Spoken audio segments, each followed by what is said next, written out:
Bismillahirrahmanirrahim. Assalamualaikum warahmatullahi wabarakatuh. Saya Sabrina Amalia Syahidah dari Prodi Pendidikan Bahasa Arab dengan NIM 202408200016. Di sini saya akan menjelaskan sedikit tentang makalah yang saya tulis dengan judul Lingkungan Keluarga sebagai Sekolah Adab. Keluarga menjadi sekolah pertama dan paling utama dalam pembentukan karakter seorang anak. Dan di situ anak diajarkan tentang sopan santun, tata krama, tetapi dari beberapa keluarga sulit untuk menjalankan peran itu. Dan seharusnya nilai-nilai adab diajarkan melalui keseharian atau kebiasaan karena anak yang tumbuh dalam keluarga yang baik cenderung memiliki kemampuan sosial dan adab yang baik. Lalu, keluarga menjadi pembentuk adab. Rasulullah SAW bersabda, setiap anak dilahirkan dalam keadaan fitrah. Orang tuanya lah yang menentukan dan menjadikannya Yahudi, Nasrani, atau Majusi. Hadis riwayat Bukhari. Dari hadis tersebut menegaskan bahwa peran keluarga berfungsi sebagai tempat pengasuhan fisik, bahwa peran keluarga berfungsi bukan sebagai keluarga menjadi pembentuk adab. Rasulullah SAW bersabda, setiap anak dilahirkan dalam keadaan fitrah dan orang tuanya lah yang menjadikannya Yahudi, Nasrani, atau Majusi. Hadis riwayat Bukhari. Dari hadis tersebut menegaskan bahwa peran keluarga bukan hanya berfungsi sebagai tempat pengasuhan fisik, tetapi juga tarbiyah adab atau pendidikan akhlak. Lalu, realitas dan tantangannya. 1. Kurangnya interaksi langsung antara orang tua dan anak karena lebih banyak berinteraksi dengan gadget. Terus yang kedua, kurangnya keteladanan dari orang tua. Misalnya, orang tua melarang anaknya berbohong, tapi orang tuanya lah yang sering membohongi anaknya, misalnya dalam keadaan tertentu. Terus 3. Hilangnya peran keluarga besar sebagai pendukung dalam pendidikan adab. Misalnya, hilangnya peran kakek atau nenek atau saudara untuk mendukung peranan dalam pendidikan adab tersebut. Lalu yang selanjutnya, dampak yang muncul dari hal ini. 1. Dengan meningkatnya kasus bullying karena kurangnya adab dalam menghargai. Lalu yang kedua, ada banyaknya ujaran kebencian, contohnya di media sosial. Dan kepentingan penulisan ini, 1.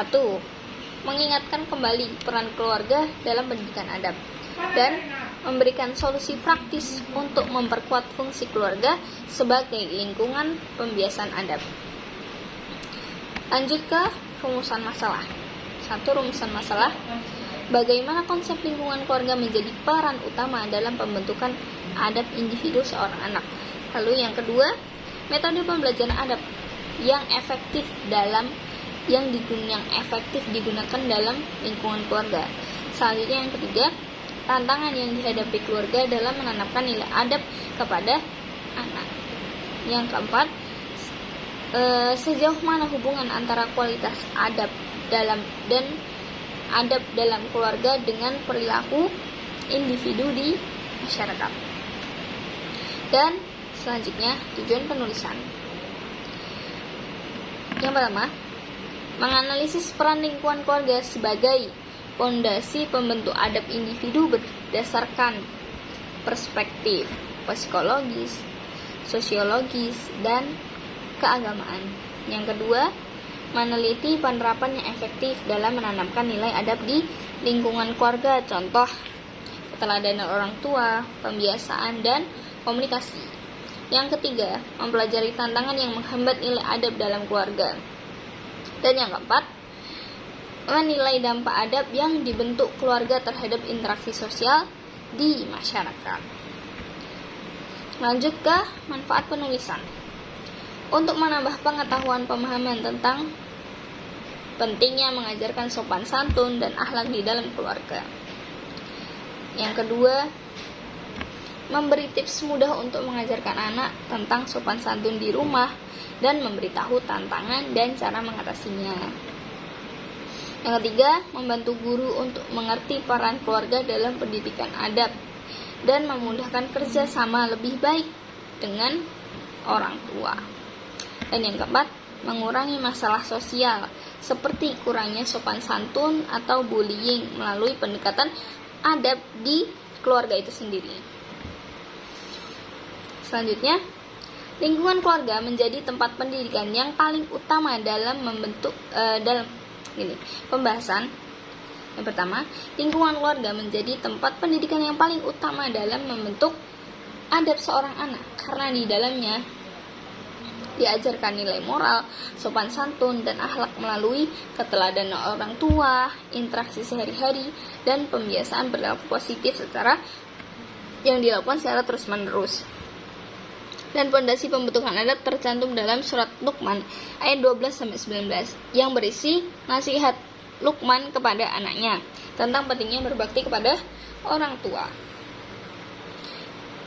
bersikap rendah hati, dan berperilaku santun. Serta hadis Nabi Muhammad SAW juga menegaskan, mukmin yang paling sempurna imannya adalah yang paling baik adabnya. Hadis riwayat Bukhari. Lalu, peran keluarga dalam pendidikan adab. Yang pertama, menggunakan modeling atau keteladanan.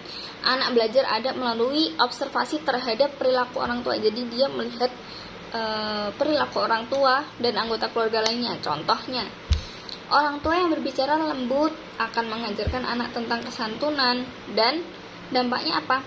Keteladanan yang konsisten itu menciptakan role model alami, sehingga anak mengadopsi nilai-nilai adab itu tanpa paksaan. Yang kedua, pembiasaan.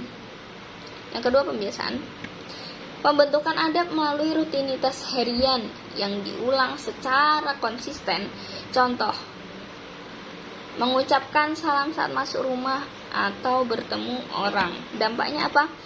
Pembiasaan membuat adab menjadi bagian dari karakter anak tersebut. Lalu, yang ketiga, ada penguatan positif atau negatif terhadap anak.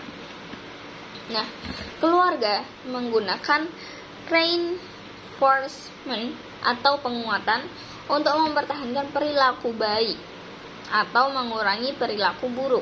Contohnya, memberi pujian kepada anak saat anak itu berperilaku baik, atau memberi teguran halus saat anak itu melanggar norma. Dan dampaknya, anak dapat memahami konsekuensi dari tindakannya dan termotivasi untuk mengulangi perbuatan yang baik. Lanjut pada konsep adab dalam keluarga. Yang pertama, adab kepada orang tua. Di dalam Quran surat Al-Isra ayat 23-24, Allah memerintahkan untuk berbakti kepada orang tua atau birrul walidain, termasuk berbicara lemah lembut, mendoakan mereka. Dan di dalam hadis riwayat Bukhari, ridho Allah tergantung pada ridho orang tua. Ridho Allah wa fi ridho walidain. Contohnya, tidak membantah perintah orang tua selama tidak bertentangan dengan agama. Dan dampaknya apa? Membangun hubungan harmonis dan melatih anak untuk menghargai moral tersebut, moral yang baik. Terus yang kedua, adab dengan saudara.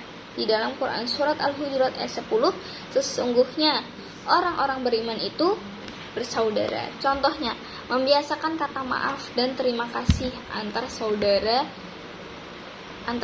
dengan saudaranya. Dampaknya apa? Dampaknya dapat mencegah persaingan yang tidak sehat dan menumbuhkan ikatan emosional yang kuat. Lalu yang ketiga, adab dalam bersosialisasi. Berlandaskan Quran surat An-Nahl ayat 90. Sesungguhnya Allah menyuruh untuk berlaku adil dan berbuat kebajikan. Contohnya, menyapa tetangga dengan salam dan senyuman. Dan dampaknya apa?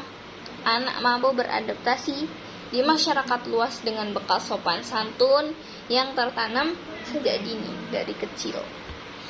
Terus tantangan modern dari ini, 1. Pengaruh gadget dan media sosial. Karena perkembangan teknologi digital menggeser interaksi sosial, interaksi langsung dalam keluarga, dan terganti oleh komunikasi digital. Interaksi keluarga yang dari awalnya face to face berubah menjadi screen to screen, sehingga mengurangi kesempatan anak itu belajar adab secara langsung. Yang kedua, karena kesibukan orang tua, karena tuntutan ekonomi, terus karena pekerjaan orang tua, jadi mengurangi waktu orang tua untuk memberikan pengawasan dan keteladanan langsung, dan biasanya itu diserahkan kepada pihak ketiga atau misalnya ada babysitter, jadi orang tua tidak mengawasi secara langsung. Terus yang ketiga, degradasi nilai dalam masyarakat atau penurunan moral. Nah, di sini pergeseran budaya membuat nilai adab tradisional dianggap ketinggalan zaman oleh sebagian generasi muda. Terus dampak yang muncul, 1. Jika keluarga gagal berperan menjadi dampak yang muncul jika keluarga gagal berperan menjadi sekolah adab, akan muncul masalah seperti 1. Menurunnya rasa hormat anak kepada orang tua dan figur otoritas lainnya. Yang kedua, ketidakmampuan anak berinteraksi secara sopan dalam masyarakat, misalnya tidak tahu cara menyapa, terus memotong pembicaraan orang, lalu atau tidak menghargai privasi orang lain. Selanjutnya, meningkatnya konflik sosial akibat kurangnya internalisasi nilai-nilai empati dan toleransi sejak dini. Penanganannya, mengembalikan peran keluarga sebagai sekolah adab memerlukan 1. Kesadaran orang tua. Jadi dari kesadaran orang tua itu untuk apa? Untuk memprioritaskan adab di rumah. Misalnya kalau bapaknya kerja, mungkin ibunya yang di rumah untuk mengawasi anak, atau ketika bapaknya sudah pulang gantian menjaga anaknya untuk mempelajari membelajarkan adab kepada anak. Terus yang kedua, strategi adaptif menghadapi tantangan digital, misalnya dengan membatasi screen time dan meningkatkan interaksi nyata. Terus yang ketiga, dukungan ekosistem, baik dari sekolah, komunitas, dan kebijakan pemerintah yang memperkuat nilai-nilai keluarga. Solusi dan rekomendasi. Solusinya, yang pertama ada quality time, yaitu dengan menciptakan momen bersama seperti makan bersama atau diskusi keluarga atau pergi piknik bersama gitu. Terus yang kedua, konsistensi orang tua dan anggota keluarga harus memiliki satu suara dalam menerapkan nilai. Jadi misalnya antara orang tua, kakek yang tinggal di rumah, atau ada bibi atau kakak, itu harus memiliki satu kesatuan suara yang sama, jadi anak itu tidak menjadi bingung. Yang ketiga, kolaborasi dengan sekolah. Menguatkan pendidikan adab melalui program parenting atau homeschool connection untuk memantau pengembangan adab anak. Jadi kita bisa berkolaborasi dengan misalnya wali kelasnya atau pihak sekolah lainnya untuk menguatkan pendidikan adab tersebut. Terus hubungan antara kualitas adab dalam keluarga dan perilaku individu di masyarakat. Ada 3. Yang pertama, dampak langsung, di mana nilai-nilai adab seperti sopan santun, empati, dan tanggung jawab di dalam melalui keteladanan orang tua dan pembiasaan sehari-hari. Yang kedua, dampak tidak langsungnya Anak yang terbiasa menghormati orang tua dan saudara di rumah akan lebih mudah menghargai otoritas, contohnya guru, atasan, atau pemimpin masyarakat. Berkolaborasi dalam tim. Terus yang ketiga, menurut perspektif Islam, pandangan Islam, adab dalam keluarga seperti berbakti kepada orang tua berkaitan langsung dengan perilaku sosial yang baik seperti jujur dalam transaksi atau menolong tetangga. Dan kesimpulannya adalah keluarga adalah lingkungan yang paling efektif dan tempat terpenting untuk belajar melalui contoh langsung dari kebiasaan-kebiasaan orang tua. Karena apa? Yang diajarkan orang tua sangat berpengaruh terhadap sikap anak nanti. Karena ketika keluarga berfungsi secara optimal sebagai sekolah adab, anak akan tumbuh menjadi pribadi yang berakhlak mulia dan mampu berkontribusi positif bagi masyarakat. Karena banyaknya tantangan seperti pengaruh gadget dan kesibukan orang tua, peran keluarga justru semakin penting menjadi tempat belajar adab. Dan karena itu, semua pihak, orang tua, keluarga, sekolah, dan pemerintah perlu bekerja sama untuk menciptakan lingkungan yang mendukung pendidikan adab di keluarga. Dengan begitu, kita bisa membentuk generasi muda yang tidak hanya berilmu, tapi juga berbudi pekerti luhur. Mungkin ini sedikit penjelasan yang bisa saya sampaikan. Ada kurang lebihnya, mohon maaf. Assalamualaikum warahmatullahi wabarakatuh.